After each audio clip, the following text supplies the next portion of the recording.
Assalamualaikum warahmatullahi wabarakatuh. Zikir. Ingat, bayangan, ingatan, hayalan. Segala apa yang terlihat, itu bermula dari hayalan, bayangan, ingatan, zikir. Kenapa zikir itu dikatakan paling utama-utamanya amal? Atau paling pertama-tamanya amal? Utama. Pertama. Karena memang segala apa yang wujud itu dari awalnya cuma hayalan, ingatan, bayangan. Misal kita mau bangun rumah, maka ingatan kita membayangkan menghayalkan suatu bangunan yang dikehendaki, merancangnya dalam hayalan, dalam bentuk-bentuk bangunan yang dikehendaki dan dirancang di dalam ingatan. Lalu dipanggil tukang sebagai pekerja untuk mewujudkan apa yang dibayangkan di dalam hayalan. Maka pelan tapi pasti bangunan yang awalnya dibangun di ruang hampa ingatan, mewujud menjadi bangunan yang indah dan bisa ditempati dengan aman dan nyaman. Amal ibadah juga begitu.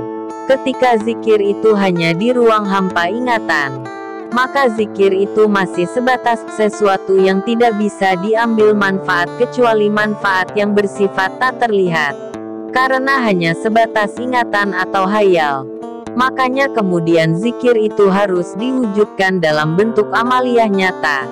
Mengingat Allah bukan lagi dengan hanya ingat di ruang hampa ingatan, tapi mewujud dalam perbuatan nyata. Karena sudah mewujud dalam perbuatan nyata, maka disebut lagi bukan zikir tapi amal ibadah. Zikir itu tanpa amal seperti pohon tanpa buah, seperti hayal tanpa wujud lahiriah perbuatan. Kedudukan zikir itu utama sebab menjadi awal amaliyah terrealisasi.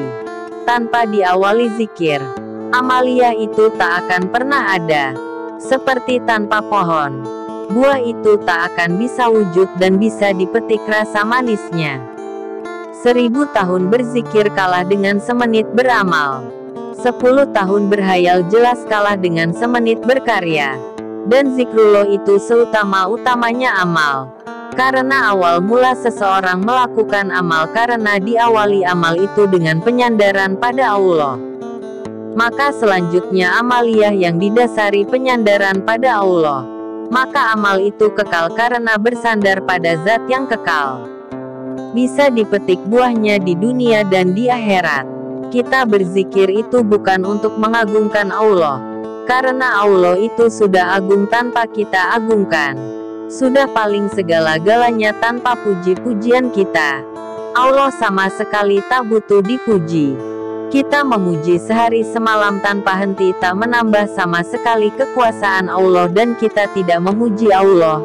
Allah juga tak berkurang kekuasaannya.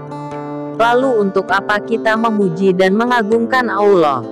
Untuk mengakui dan menundukkan hati, ruhani, akal, kesadaran, dan apa juga agar semua tunduk dalam ketentuan dan ridho terhadap apa saja yang Allah lakukan. Ridho bahwa Allah itu yang mengatur kita, menghidupkan dan mematikan kita, agar batin kita tawakal berserah diri terhadap pengaturan, dengan tunduk luruh, pasrah total, tak membantah walau dalam hal apapun.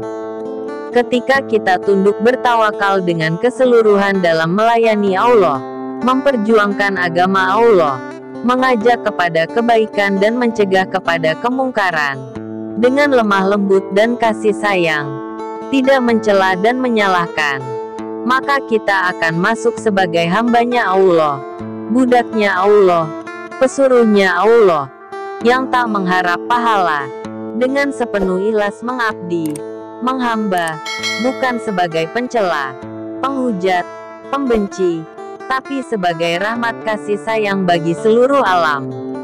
Tanda pagar sang